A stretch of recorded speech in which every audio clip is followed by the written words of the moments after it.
Artiste empoisonné, Tcheko Matondo, l'homme de 4 grammes, on connaît bien à Lazare. Naotina Frontière à Liwa. Grâce à Jéhovah, Dieu est bon. Kenazo retrouvé Bino Lissou sur Batuna bon moyen. Ok. Teko, la télévision sur Bona Otala. Ceux qui ont la bonne famille, les lagues passés. Je pense que dans le monde de buzz, on a raté. Tcheko c'est un artiste buzz. Tcheko a Belaki. Sérieusement. Maladie n'a pas de complications. Je pense que chez Nabino, à travers Yozuma Ntumba, on voit qu'il a commis un niveau où peser 50 kg. Non, ça la baisse na kilo nanga. Ma kilo nanga qui dit 4 grammes, 4%. Est-ce que France la baisse? Sauf que Nzambe alinginga mingi, be mususu ezataki po toliaki. Mabe mususu ndekopé alinga saloka mabe kaka po asepelité. Mais c'est un problème spirituel. Nani basali makambongo? Na mona na famille. Famille na ngane balingela ngana ndenge na meka kozala. Naza moi mutura na famille na biso. Donc ça artiste comédien de basali. Dans domaine na biso art, mais sur na domaine art en auto généralisé mutino soute. OK. On nous a informé que Tcheko Matondo a senga qui soutient ba grand frère ko ba poser Lombe, ba vie on a surtout ba rejeter qui. Oui. Na comme na be poser Lombe, mais na zoki na no deuxième fois, na zoki na suite pendant na zaki état ya poison. Mais l'essentiel est que je suis en vie, gloire à Dieu. Vraiment, na ba cuisiner ande wana ila passe mingi donc yo yedo lambelo msuté donc yedo lamba ka poison. Lelo yo sala mnga mabe pour tirer mnga poison pour atika mukili. Donc ça va pas mais ate bomaka pa tout tika yo moko. Bon à NTPC nga pena na kolo belango mingi. Mais je crois bakuluto biso tokuta ki to tika ko mona badilo ko ngote.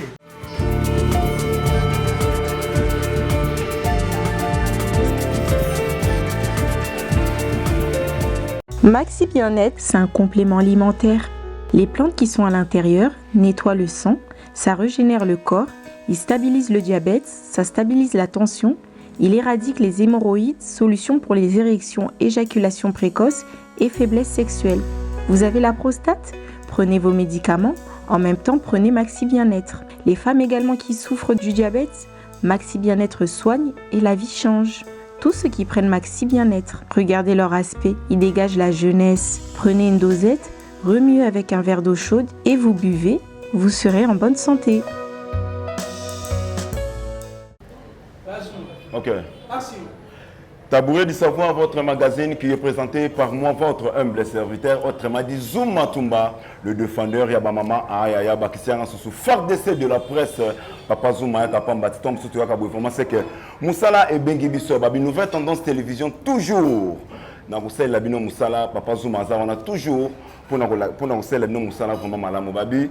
Ils ont ça vraiment participé à Nangambu, il y a artistes et comédiens. Affaire, il y a poison, qu'est-ce qui se passe dans le milieu des comédiens. Les comédiens, Baliwa Mingi, Bandeko Bele Bakoufa, Baliwa Mingi, Bandeko Bakoufa, tout le monde a dit poison, ils ont glissé dans 4 parce que tout le monde séance.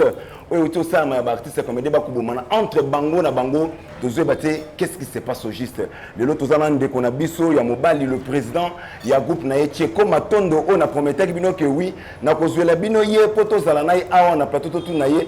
Qu'est-ce qui s'est passé le kola yemo alobi que oui, ayeba ki mutu oyo achela ki poison tout na Tcheko Matondo awa na plateau tika na pesa notre réalisateur ça arrive yem tazaï derrière le caméra na pesi mbote na régie finale wana na moni chef Jordan na pesi mbote pas tout na pesi mbote na ngai na notre DG papa Alendele na pesi mbote pas Rosali bande ko bosunga biso tango tala ka émission il faut partager il faut commenter parce que je na ba remarque na bino ekusala vraiment malamu papa Zouma ayeli susu mon réalisateur sunga ba mona invité nanga ya mokonelo Tcheko Matondo auto soigner vraiment makambo belé pe obi azan ba vérité cachée mususu oyo alobaki te abandaki kozela ayo kamalamu après ko bima na kati ya hôpital tozana Tcheko Matondo awa azan ba vérité mususu il faut loba mbote le président Tcheko Matondo oh mbote Zouma Tumba je viens ça faire d'essayer vraiment donc mbote pe na bande coordination soit la biso c'est sûr que beaucoup de respect à vous la presse. L'artiste empoisonné, Tcheko Matondo, l'homme de 4 grammes, nous avons bien à Lazare, Nautina Frontière à Liwa. Grâce à Jéhovah, Dieu est bon, que nous avons retrouvé Bino Lissou sur le bateau. Ok. Et vous autres, et puis je dirais un grand merci à part notre Dieu, à notre autorité morale, l'homme de CPDS, l'homme qui mesure 1m90, le docteur Monguijo. Donc c'est Nzambe a sali grâce naye na motema molamu ya social aza na yango nde ngai Tcheko na telemi susu boye na otala soki kaka mpona famille nde ezalaki mpasi. Merci na presse nyonso. Je vois merci un phénomène. Ouais. Il toujours la comédie. Phénomène Sobe.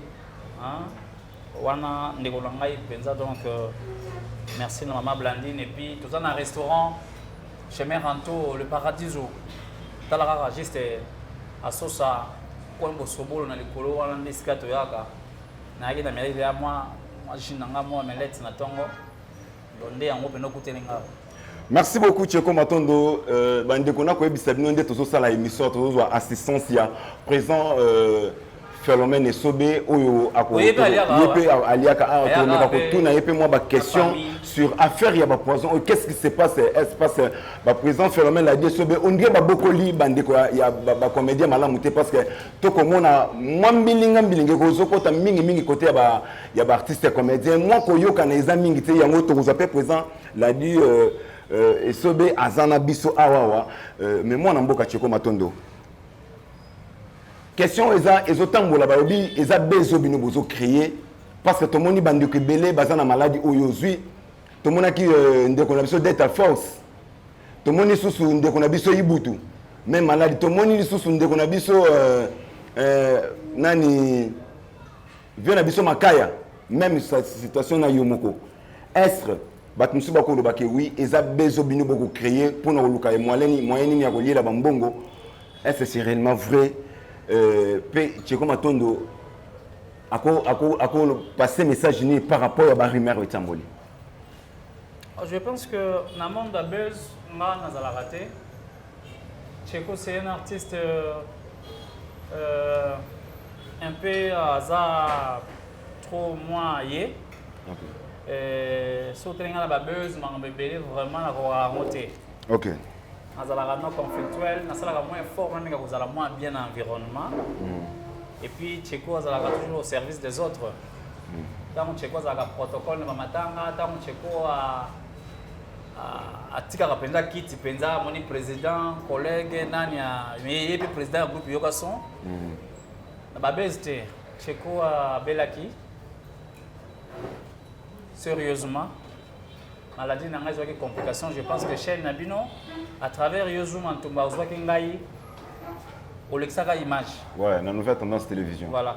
Ce qui va de comme ça, ça va baise, mais je ne pense pas que maladie, c'est la Kango baise. Ok. Baise pour ça, il succès en gros. Hein? Totalement, on doit ça va succès, n'a beaucoup de bataille à paix. Pour la baise. Attention, c'est une baise à poison. Attention, c'est une baise aux huiles, c'est le cas, il va y avoir mais. Pour ça, c'est que c'est le phénomène SOBT. Ok? Tcheko, malade depuis 2 ans. Mais à peine, tu vas découvrir poison. Et grâce à Dr Monguijo, dans cet examen, dans la presse, de façon tout, aux hommes qui ont diminué, on a commis un niveau où pesait 50 kg. Dans la baisse, ma kilo qui dit 4 grammes, 4%. Est-ce que France la baisse? On a récupéré vraiment. Je vous dis que la sensation, même ma boue, on a aussi on sentir. Mais na komi kozo nga muke. Ce qui bande comme soit kana bango ezaki ndenge ni mer. Sauf que Nzambe alinginga mingi nous sommes dans un destin. On a destiné à yon Nzambe bomsela ye. Dans le domaine nyonso, dans mon salaire nyonso, il faut tous la prétend oui. Maintenant on peut m'abbé là yo batté. M'abbé mon sous les attaques pour toliaki. M'abbé mon sous ndekopé alinga saloka m'abbé ka rapport à sécurité. Mais il s'est passé quoi? Problème il y a un poison à yo selon yo mo ozo comprendre est-ce que que oui place mo na kendaki ou bien peut-être Tcheko Matondo na conscience na ye azo comprendre peut-être na zaki na problème na mutu boy na mutu pakala parce que bato bazwa kizepe bino mo mingi. Na éviter ce que utaki poison ngo. Mais c'est un problème spirituel. Poison ya kolia ezali. Il y a des gens peut-être nous sommes des artistes, non? On nous invite aussi. Et là, on a tellement rappelé dans le papa Mosso meeting, il y a un stade de Vélodrome, comme dans un animal. Plus de 20 000 personnes, au début de 9h, 16h, dans le podium. Hein? Puis à son nom, l'artiste est Kaska Songo. L'artiste est musicien presque à l'Union, son nom a maté, c'est dans l'événement de papa Mosso, Kodiampoanga. Na Pessimbo Tessikazali et puis conseiller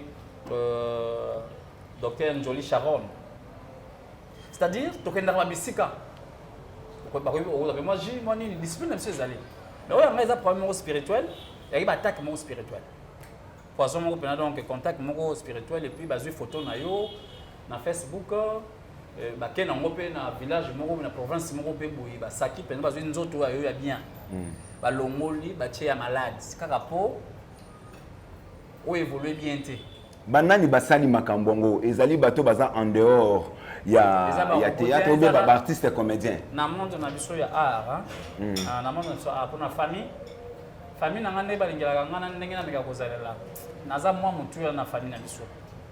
Donc ils sont artistes et comédiens de basali. Dans domaine na biso art mais sur na domaine art en auto généraliser mutu na sauté. OK. Est-ce que Tcheko Matondo a des problèmes avec des gens où ils comprennent que oui, artistes et comédiens peut-être ou bazo que oui, ils ont un domaine il y a monde il y a art nabino. Est-ce que Tcheko Matondo a dit que oui, ils ont un problème dans batu songo batu pakala. Peut-être que l'ongwana ne peut pas divorcer, on peut-être peut créer le problème. Peut-être qualité, la qualité de hospitalité. Oyo lingi service au lingo rendre ndeko. OK. To boyambio to zalakana. Parce que j'ai tout un groupe théâtral yokason Kauka Bayebi, siège, ce qu'a fait Fezali. Artiste Bayaka, si on a besoin d'un scénario, il y a Massassi, il y a Sela Yaka, Papa Ngalufar Bayaka, Bajouaka, c'est-à-dire Yokason, et un groupe Oyo, Tcheko, Azana Bandekonaye, Anaba Vienne, Papa Naye. Tcheko, ça va bien couper, Belé, publicité, Belé, tant qu'on va mes fidèles, Yokason, Tcheko, ça va m'embêter, Maman passe, on va baser, on a bien mis sur Belé. Quelque part, mon grandeur, on a un aucun samoté. OK. On a toujours que le phénomène Nzongo, mon parcours. Hein? Donc, Tcheko a un moto, Congo, donc, c'est-à-dire, Moutou Lemba, donc, Katagana, conflicté. Mais, ce qui est Boyambi Nangai, ils ont conflit, ils ont malam, ce qui est Mossala Nangai. Et ça, madame, tu mais ça moins fort. Je peux avoir des problèmes. Mais toutefois, si on n'a plus le temps, je suis là en vie.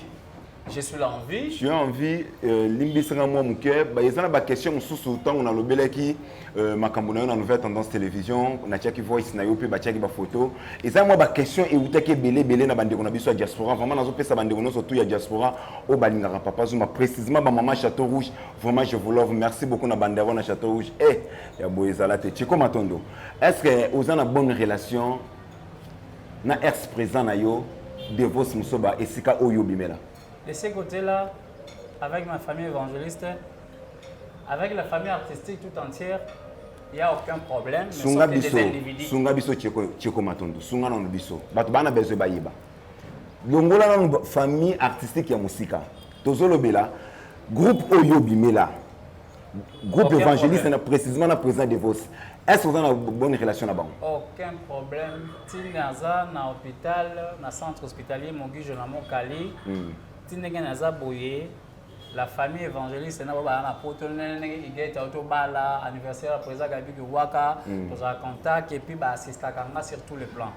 il n'y a aucun problème. Au solo, là, il y a président de vos. Tout le monde est au solo là chaque jour. Surtout le président de vos, ça mobilise même bateau, il va dans la photo, va mettre un avocat, même au bazar qui chasse. Ok. Alors, il y a mon tour, il y a docteur Mogijo. Dans autant que docteur Mogijo, nous avons un problème dans la minute. Comme on a dossier de docteur Mogijo, parce qu'on a besoin de la rumeur où ils ont à faire buzz. Toko senga na docteur Mogijo soki azoyo kabiso batinde la biso résultat. To afficher yango batu ba mona que oui c'est réellement vrai eza besté les artistes et belé bazo tomber vraiment poison. Na message ndé tozo sala émission on azoyo Sabino Delta Force pardon c'est mon mboka na c'est ça un message. Président Delta Force a koya ki na niveau ya victoire. Delta Force était empoisonné mais a koya ki na niveau ya victoire. Ba lokoti ya ko lokota. Bakena na hôpital Songolo babi abamoni l'autre côté. Mais tozoye baté qu'est-ce qui se passe na artiste comédien. Na minute nozo solo na bino. Makaya za na ndako. Qu'est-ce qui se passe avec artiste comédien? Tozoye baté artiste comédien problème ngo ezozala nini. Tu comme atondo. Rancune entre bino na bino artiste comédien. Ezo ou t'a dit à quoi? C'est parce que oh il y a une chaîne YouTube peut-être ils ont élevé, c'est pas peut-être oh il y a un succès makasi, yango bozo bomana ou bien peut-être bazo kize bino, le ko la bozo kanga mingi na ba politicien ndé poisson ils place ko kota na monde d'artiste comédien. Toujours ça mais nenga malamu te. OK. Nous sommes des chrétiens, mais toujours pratiquer, toujours meka ko pratiquer te. Mangambo yo nzamba o senga biso, Bible o senga biso. OK. Hein? OK. Fertilité, Kowelana, succès, tout consort. Bah, tu as un succès dans beaucoup de choses. Est-ce que le phénomène est sur la chaîne YouTube? Non, non, il y a un succès dans le barrage. Et ça, mais ça rendait le cœur de l'homme est torturé. OK. Pourquoi tu vois? Pourquoi plus tout le monde est ici en Zambie? Tout le monde est ici en Abisso. Pourquoi? Pourquoi? Tu vois, il y a un pour nini? Non. Bible lobby, ce qui moninga pambwami, c'est pela. OK. Ce qui yo zooma, Cédric au pambwami, ngana ko sepela parce que ce qu'on sepela l'élection moninga, nzana pe osani. A pambola yo. OK. Tous les chrétiens mais tous pratiquer en moté. OK. Tout tika biloko pamba wana. Ba ezanga comme nature na bango ba salema na mokili. Nzamba la tsepe na race ya léopard. Le soir moni mu defaka ça ni na dévorer. Adingo mona te moninga sala molo mo a avancer, yebe fa ya ça nini. Alors à détruire, à dévorer en ba carnivore. Nous sommes devenus des artistes comédiennes carnivores. OK. Tolia na pona nini. Succès na yo za yanga te. Ngana za yo te Cédric. OK. Tu quoi kokufa te? Et puis Bible lobby ke na kokufa te na kotémoigner misala nzambe na bomo ngai. OK. To uti to kutani na nzonzingi to sali musala. Yo na talana, na talana ngai. Tu quoi za na ba evra te kama na bandoka batu. Partout ce qui le monde les a obligé ce que yo lukanga c'est parce que Tcheko azana ba evre. Ya YouTube awate. To uti musika tina ba cassette VHS. Tcheko 28 ans de carrière et les a awate. Professionnel. C'est-à-dire tout le monde a fait YouTube. Moi j'ai une chaîne YouTube Yugason TV officielle. Dans ce que vous voulez na groupe nangai. Moi batumi balé misa to atala na PS TV. Ba atala ngai. Mais j'ai fait un travail na formation na outil banda sans souci. Ti groupe évangéliste ba fana théâtre ti na za lelo. Nazo montrer capacité intellectuelle. Aujourd'hui, tu vois ça cinéaste Congo na biso sur des films belé bandaki ça ba elombe tout consort au moins na Tcheko azole kana ba film. Ezole ka pena ba A+ na ba Canal+. Mais quand bazwa kana na recrutement wana na Simba et l'autre côté, au vendre ba benga no Tcheko, tu es sélectionné mais pendant que batum so ça ba test mais yo salité. Bana ina ba ba test mais yo salité. C'est parce que tu as cette grâce là, tu as ce talent là. Tout ça la mosala na biso, tout ça ba fertilité. Ngana zo ba ke mon problème si je suis aujourd'hui, vraiment le paradis, je dis merci, un grand merci à Dr Mogijo. Dr Mogijo, il y a cosmétologie, il y a traitaka loposo, tampon, tu sais, on va dire qu'on avait ma somme, on a quand même mis sous. Oh, il y a Mogijo, oh, c'est ça, poso, traitaka. Si aujourd'hui je suis là, Avant qu'on m'appelle docteur Mogisho, Eh. et là, il ne commissaire pas docteur Mogisho, je ne sais pas ce qu'il y a au Béléla, il va président Ilombe, au Béléla, il va président Masumu, il va me pour maman Denise, il va Régita Kyo, né Yangwana, il s'est retrouvé le pas docteur Mogisho. Docteur Mogisho, merci. Je pense que le docteur Mogisho a été le lot de la morgue, la mélodie. Il va président Ilombe, il va Régita Kyo. Merci, docteur Mogisho. Le président Ilombe, il va Régita Kyo par rapport à Yannick, on demande que ce n'est pas maman Denise. Heureusement que Nzamba a été docteur Mogisho a condamné Maman Chako. Sinon, on a la deuxième personne, Oyo, on a condamné. Toza CPDS Mogisho, prise en charge depuis maladie et bandaïngaï titi. Na boy ko tanga ba montant mais qui c'est est au docteur Mogisho a l'alité boutumoi à quel cas qui c'est est pendant une semaine à un autre traitement à toi comme maintenant ni a traité à posomé à Québec c'est son poison. OK. Il s'est impliqué. Au s'est retrouvé n'est pas docteur Mogisho parce que mingi docteur Mogisho azami mingi professionnel ya ba poso tout le monde a témoignage ba président la DSOB avant tout le monde président la DSOB kuna tout le monde a maman Chako azali kuna kuna et aujourd'hui tout le monde ba témoignage ba ndeko ebele tu t'es retrouvé comment avant notre ya Mbappé président la DSOB pour quelques minutes tu me retourne moi quelques des questions. Ce que les gens ne savent pas, je dirais ba cabinet cosmétologique ni ce moment à docteur Mogisho c'est pour traiter la peau. Mais la personne, Mogisho, le docteur, il est médecin généraliste. Aouti pendant la montagne inspirée, Nangomba a tangi santé à motomobimba. A ce qui est na elongité, mais ce qu'on kati nangai ba traiter ngana sang. Preuve qu'il y a un centre hospitalier Mogisho na route Mokali avenue Tembo numéro 44. OK. C'est là où j'étais hospitalier parce que nga nazwa nanga assurance santé te Maman Denise. Nazwa kina occasion en côté. Mais dans une assurance santé oyo et même nga iko na centre wana ba benga enfin HG amuke. Ndeko na ngai. Cheko Matondo. Et loko ezo bomba bino ba artiste comédien eza vérité. Et là na linga ba musicien, moni musicien so sengio likambu songolo et que osali yango te. Et que muto intel asaleli yango ndeto zo be docteur Mogisho. Aroya na TV, si vous avez une question, à répondre par rapport à la question aux autres. On nous a informé que Tcheko Matondo a Senga qui soutient le grand frère de président Lombe, va vivre surtout, va rejeter qui. Est-ce que c'est vrai? Rejeter, c'est trop dur, mais peut-être occupation et permettre. Mais j'avais parlé à ma sœur Sila. Sila Bissal, tu seras dans le téléphone, tu seras dans l'émission. Je ne suis plus à l'hôpital, ma sœur Sila Bissalo. Je suis maintenant à la maison. Tant que solo là qui est solo là nini. Na solo là qui n'a pas ndeko nangai vraiment naza hospitalisé naza en poste. Là bien Tcheko ya solo na ebité ngai bon. Tu na Yves Pan a voyé ça yo. Ce qui moyen ça parce que santé ndenge komeli. C'est bien la possibilité na mutu na oka ta libanda mboka. Mais le quoi na possible na aide ya maman Olive. Mais présence na yo. Ce que komeli nga pas sinazali, au moninga yo zala bien. Bien problème est ndeko nanga na zui bonne note.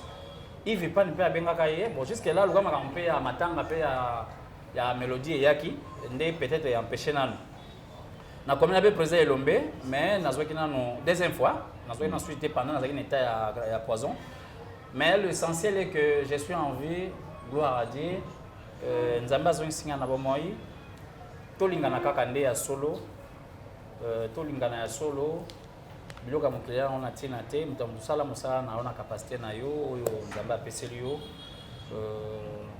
voilà un peu ce que je peux dire na bandeko nyonso mais lisungi j'en ai besoin tozo garder yo pour la dernière étape na biso ya lisungi tozo nom présent la DSOB pour na quelques des questions par rapport que oui bango basa ancien page publicitaire to ko présent la DSOB na plateau play. Maxi Bien-être is a dietary supplement. The plants which are inside regenerates the body, cleans diabetes and blood pressure. It removes hemorrhoids, solution for erection issues, early ejaculations and sexual weaknesses. For prostate issues, take your Maxi Bien-être after your medicine treatment. Women who also got diabetes pain, Maxi Bien-être can heal and change lives. You can see that all the people who are taking Maxi Bien-être look better and reflect youth. Take a pod, mix it in a glass of warm water and drink. Then you will be healthy. Merci beaucoup. Nous sommes de retour sur le plateau. Tous en président Philomène, tous en aïe, Mbote président. Ouais, Mbote. Bonne santé président. Ouais, Angola, ça va. Vraiment.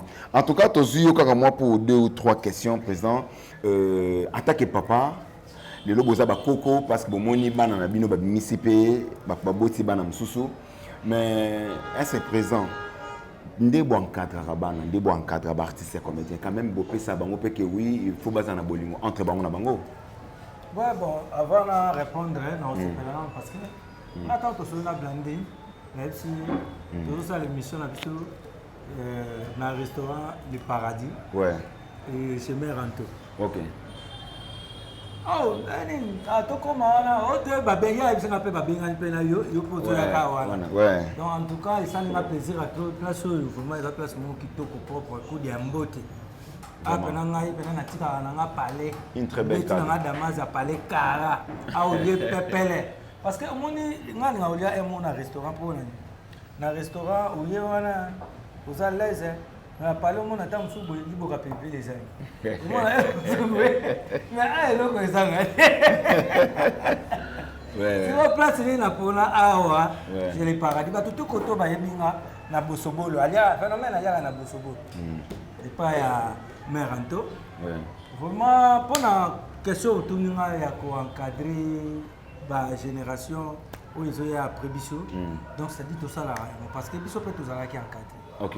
Yango on peut tout encadrer parce que soki biso peut tout encadrer te na kanisa génération future et vous avez vraiment vous allez ni. OK. Yango no monaka mais peut-être ndé ezaka net ndé to on na chika tant to bana na classe ba parents na biso surtout bana ko futa maman amina ba frais scolaire tout ba on ko pesa biso na surtout bana classe tout ndere moko. Bana lo bateke o ya la mayele ba futa ngo ebele o azoba ba futele momuke. Et puis na otanga na classe ezali sous pour ba parents. Ba parents ba mongo na bango ba futi. Siko ezali ne problème na biso moko bana. Ndeto ya otanga. O azana volontaire otanga atangi. O msupe asali école buissonnaire. Ezalaki un peu comme ça tant que otanga la chi. OK. Présent sur notre question là, ils a par rapport à comment on a ranking ou ils a entre artiste na répondre honnête na moi adage. Donc ça dit na mukuse eza tic. Oyo alingi koyoka ayoki. Ba msupe ba yoka apete bazali. OK. On s'en comprend. OK. Mais toloba na bango eloko legitika ezali. Po bango ba eloko legitika ezali. Eloko legitika ezala. OK. Oui. Ezali na cause. Eloko legitika ezali. Nina so ba penso tiko liko yoka te, tiko lingo yoka te, eloko legitika eza ozui. Merci beaucoup, comprenez que oui, tous en présent l'a dit Philomène, donc il y a vraiment un humoriste à ma casse prise. Comment on a les lots rancune entre artistes et comédiens, comment on a les lots et comment on a naba poison ma casse na casse, comment on a ils ont une chaîne de poison mais artistes et comédiens au bazar empoisonné. Réaction na yo ko ko bani ton ba message à boy et zo comme l'on anda. Vraiment na ba cuisinier ndengwana la passe mingi donc yo yebo lambelo msuté donc yebo lamba ka poison. Donc eloko oyo ko boma muninga. OK. Vous comprenez? Donc ezana dash mo ba lobara mais sa pignon soto ezali. Mais moko yo zo la sa mo sapi oyo zo tali no so tikali ezo zo ngela. OK. Lelo yo sala muninga mabe pour tela muninga poison pour atika mukili. Atika mukili. Donc ça va pas mais ate bomaka ba tout tika yo moko. Osenga mungu pa ba. OK. On s'en parle. OK. Donc il a mukili donc ça dit mutu na habité mutu azani amate. On s'en parle mutu asosote mutu antabate. OK. Et puis mutu ayaka na mukili nzamba sana pa monsieur pa na oti. OK. On s'en parle. Lelo kana sa yo atande yo moza wana. So mwana na ngamu bomaka mwana na. Soko ozande ngoza wana. On a biso tout au balkile. Vraiment. Donc ça dit si on so biso tout batom kito balkile soko nzambe zande. Vraiment. Pour mutu aza nzambe. On s'en parle. Koko matina niveau wana te atako to problème ndenge. Donc bato ndenge wana faut osenga kama nzambe ezali ko na bango. Nga yokaki ndeko nanga tseko oto bandine masano to uti na musika to travailler na ina bakauka wana to répéter na lopango. Biso na télévision na c'est Maman Land na kauka. Nena zo ba na kauka ba yebi. biso nyonso tuna bakake makolo mbwa donc touti musika toza ba jeune bana mike to travailler biso eza eloko bimisi biso to koy pe koyeba te parce que to bi pe belé toza na bango na basewa mingi pe boyeba bango te. OK. Mais biso quand même to linga musala ngo to kangamaki ti lelo to bimi to comme ba star ya minene na mzela comédie parce que to bana ki mkote to linga kango banda bomwana. OK. Nzamba bikete balingi yango nde to bima. Mais siko yoka boy du coup ezalaka mutu wana zate. On a évité. Bato bazotu na non question moko bit ya ANTPC ezanini parce que bato musu bakoma ANTPC commission ya bibembe. ANTPC zo protéger ba artiste comédien te. ANTPC soki mokonzi mboka bengi bino bokende kokutana na mokonzi mboka bolobaka ba posa ya ba comédien te. Bolobaka mingi ba posa ya bino moko. Yango peut-être lelo ezokota mitema mabe entre bande kokoboma na bango na bango. Bon, ANTPC nga pena na kolobela ngo mingi te. Pourquoi président? Il y a une association, il y a un groupe surtout il y a théâtre, il y a beaucoup de donc ça dit artistes et comédiens surtout, aza membre donc ça dit azo dépend de la ANTPC, ce qui a ça dire. On comprend. Donc na sens on a là pendant na mingi ya kolobela wana te wana eza mingi plus faut ko luka bakambi. Hein? Bakambi parce que tous aba membre mo au pour tous na monde artistique. Mais naza muto nazo ba décision kuna te nga pe bazo ba décision de konanga na kati ya ANTPC. Donc batu bazali wana o bazana tampenza mingi ya kolandela ba makambo. Comment on a monté ma belle onde sokota na théâtre par rapport ya bino tant bando travailler na kala batu banda ko se retrouver mais lelo ozomona ke Wikipédia ko timingi ki lesbienne ko timingi kasi yango na lobit tango alo bana ba batika elo elekitika ezali. Conséquence na bango bakozwa salaire ya makambo ba osala. Biso to osala ka lokola bakulutu. Biso to yaki tokutaki ba papa na biso ebale. Hein? Ebale mondial makiese ndoi nanga. Tokutaki bango to utala bango tokutaki ba papa Kwedi, tokutaki ba fait maréchal sans souci, tokutaki ba danga tokutaki ba mangobo tokutaki bato wana ba papa alioshi fait alioshi kiko manzala kufa ki bakundaki na lio tokutaki ba kulutu wana nyaso to. OK. E ba kulutu na biso pe o to landa na kina bango to kuta ba ministère Seattle to kuta ba vena biso pika titre pika tokutaki ba Félix Salangomba tokutaki ba vena biso ba mbakasi ba président na biso ba biso ba maître pai ba yamba lusongo ba président Ngadia Ngadios tokutaki ba kulutu ebele. Mais je crois ba kulutu biso tokutaki to tika ko mona ba biloko ngo te bon o pe boy ba loba na mona te na oyo kaka mais so pende za bongo eza pas sérieux on se comprend parce que na ngami ko loba likamo na ba preuve na mo pe o no mona donc ça dit ba o so ba so ça bon na edité netinga la die sobe na sala na ka comédie. OK. Batu ba yebi sobe comédien so ba tini sobe ba loba so ba comédien mboka na biso. Naza besoin te ba loba nga so na nani ba yebi ka donc ça dit na ka comédien mboka. OK. Uzomona. Mais ba makam susu okondo ko luka osa na ngonini. Osa na ngonini. OK. Kena koma na zalaka mobali na komi mwasi na komi mobali. E ko sala nini na makambo donc eso bala na te eso correspond. Eso correspond de ti. OK. Donc voilà, nga naza artiste na lingaka nazala bien na zosa makambo yo ezo correspondre na obongisa elongi na nga omona nga naza bien mais na ndenga mibali. OK. On se comprend, naza bien mais na ndenge ya mibali. So namoni le poso na nga comme beba naza na docteur na nga oya landela le poso na nga docteur Mogijo. Donc t'as nini mukobi bon to benga koko bon mo boy to benga koko vraiment yo zam kongo biso ba kongo to yebi yango bali dodo mo boy bali ya noir mukomsu na tali miroir boy na moni koko na benga docteur koko biminga habite wala ya naturel na tiki do nyoso te mangale na tuna ka présent parce que babi mutu nyoso te na mukili faut ozala na avocat na yo ozala na docteur na médecin na yo ozala mpe na père spirituel na yo bo sikoyo nga docteur na ngai bapère spirituel bana bazali mais sikoyo docteur na nga se mogijo sikoyo nasani question moko elinga oyo toshite nango mpona yo président Ladi Philomène tomoni théâtre ekoponana eza na kati c'est-à-dire théâtre ekomi clan par clan bilongi ekoponana ekomi ntina niveau ya maladi Tcheko Matondo ntango atombe maladi abengi bandeko na ye voire même bandeko na yo baprésident Elombe voire même kobenga bandeko sila bisalo me barejete ndeko ntango azalaki maladi réaction na yo kokozani sur yango bon je crois nga mpe nalaki mpena te nalaki na mwa libanda nayoki kaka ndenge frère na nga Tcheko asala émission mais ameki mpe koloba ke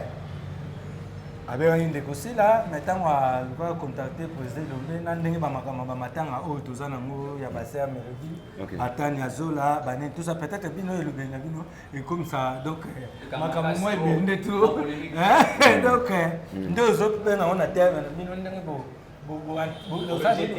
rejeté mais tant mosusu vesuki côté ya rejeté tant mosusu akokamwa soit nga nalobaka euti na monoko na nga na confirme yango ndenge wana en plus nazalaki te nga mo mpe nalandi ndeko alobi terme wana akorejeté te ozo comprendre donc toyebi te eloko nini elekaki na nsima peut-être ye mpe face à la suivi ameka olandela par rapport ya ndenge abengaki likambo na ye ekomi na niveau nini donc na sens wana bakundi artiste comédienne oyo akendeki kobota Tani Azola akufi lelo président Philomène bamoni na morte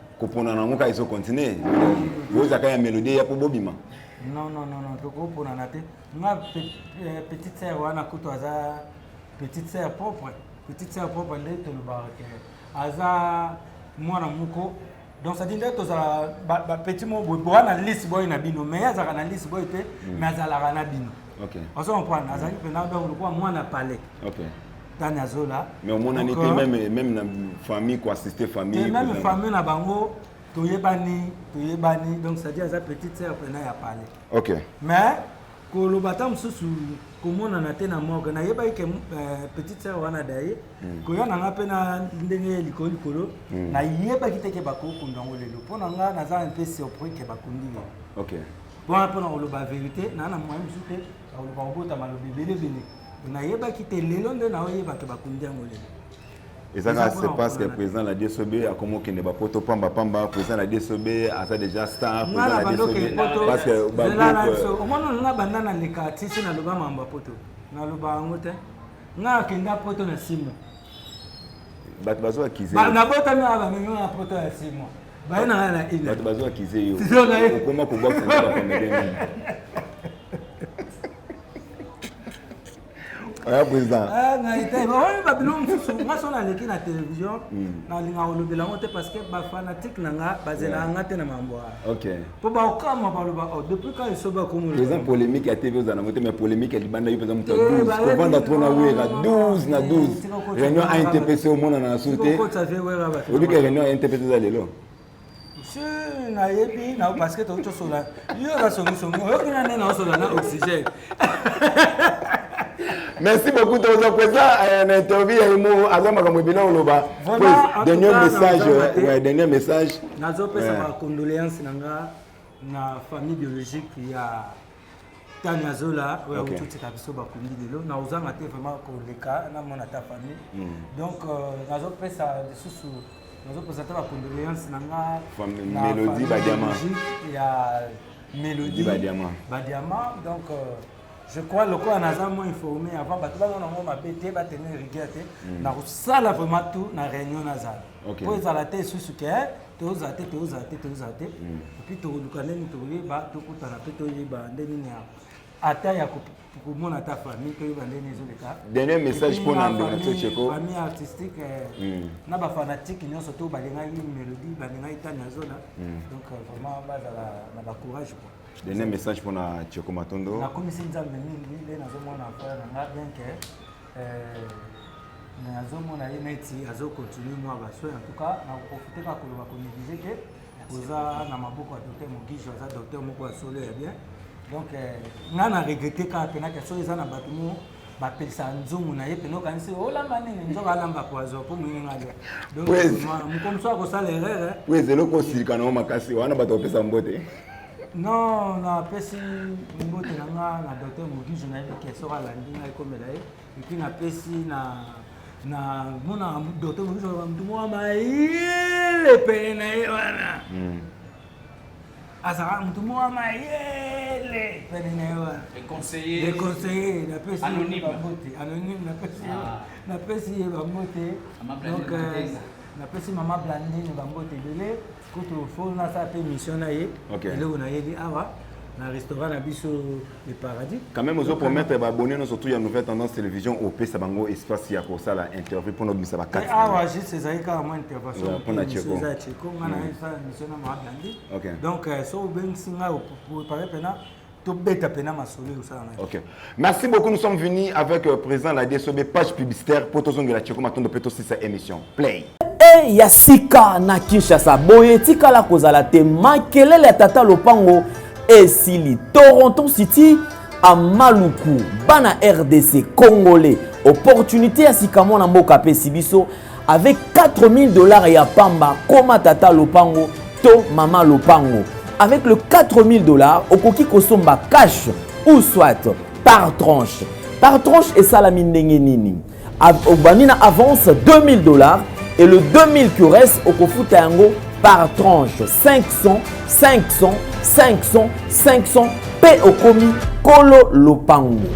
Toronto City et Sika Moko très kitoko. Parcelle cadastrée, urbanisée avec beaucoup d'espace. Nyon surtout au Koluka, au Kokuta yango.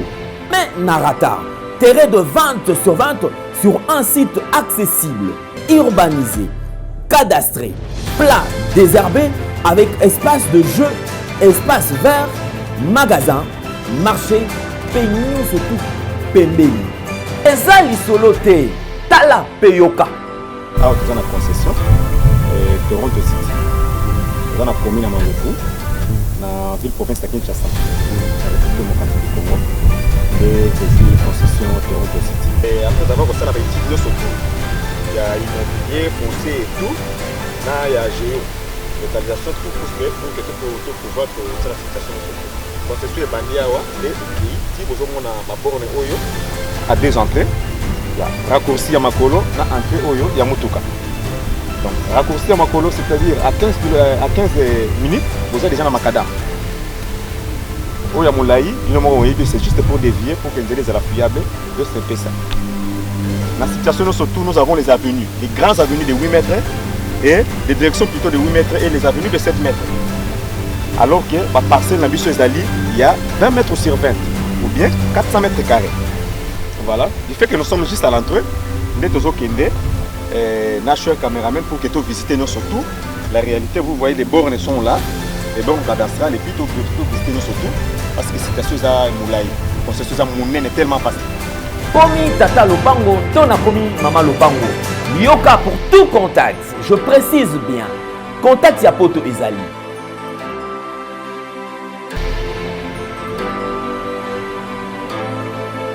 Oya Kinshasa Ezali.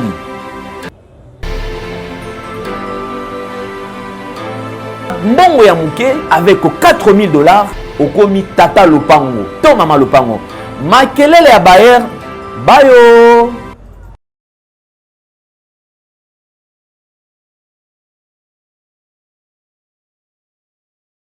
Merci beaucoup, abonnez à la surtout à Nouvelle Tendance Télévision. Les lots lundi le 13 juin.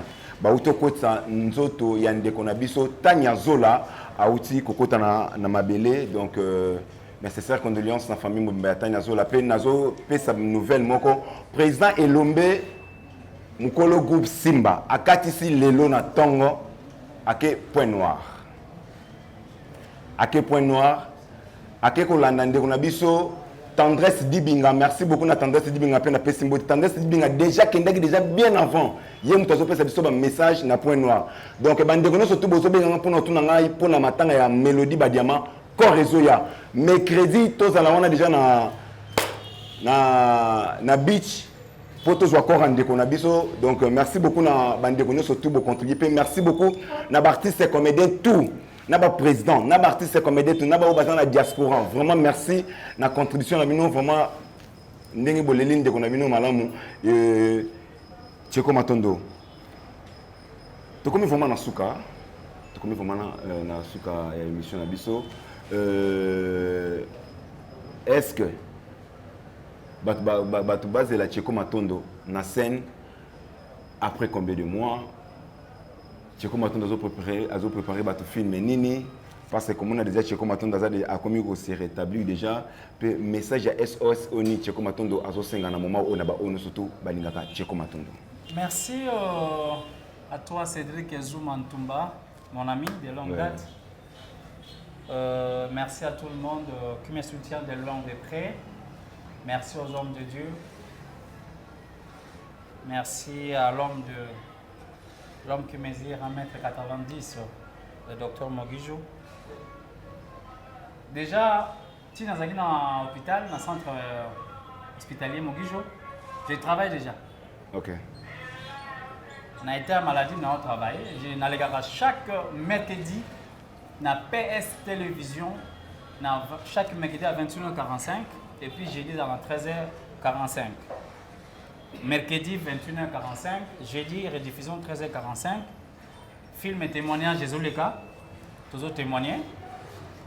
Et merci Mingi, na bande de cognon sur bazar de loin de près. On t'a rejeté ngazate. Merci Nenge Phénomène Piotr Zalawa. De loin zaki na Chypre benga kingai assistant kingai. OK. Assistant c'est ça raté moto apesio mbongo mais même moto yo azana pensée moko pieuse pour na yo. OK. Il prie pour toi. Il a les soucis pour toi. Montonio soit allé contribuer. OK. Tu vois? OK. Donc merci à tout le monde, que Dieu nous bénisse. Et je dirais un grand merci dans ce beau cadre.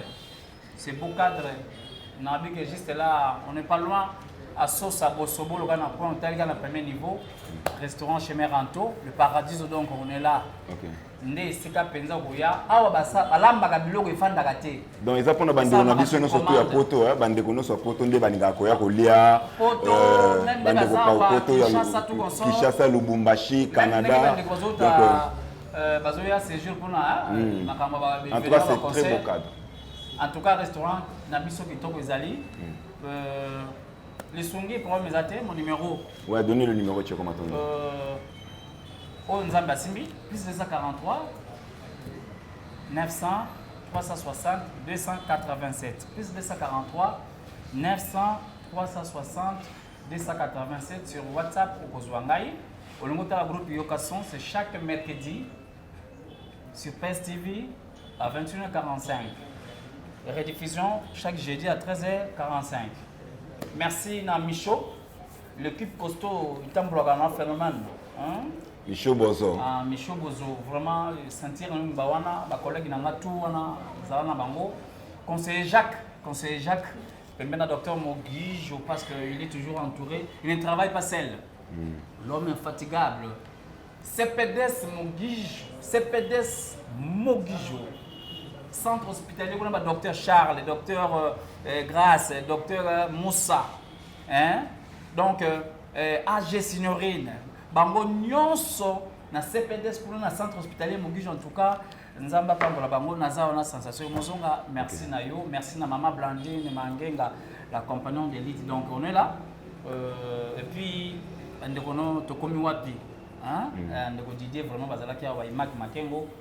Merci Mingi na Bango. Naza Wana, Naza convalescent. Les traitements ont continué chez le docteur Manjata. Parce qu'il y a poison de ici, il n'y a pas de docteur, il m'a dit je vais manger ça à Kataki. Et tant que j'ai une semaine, qui se fait est. Et un avion trop cher, moi je les athées. Nous avons regardé Jova, où il y a ça, le docteur Mogijo, à mon aïe. Merci beaucoup. Nous sommes arrivés à la fin de notre émission Tabouret du Savoir, votre émission, votre magazine Obo Sepelanangoming. J'espère que oui.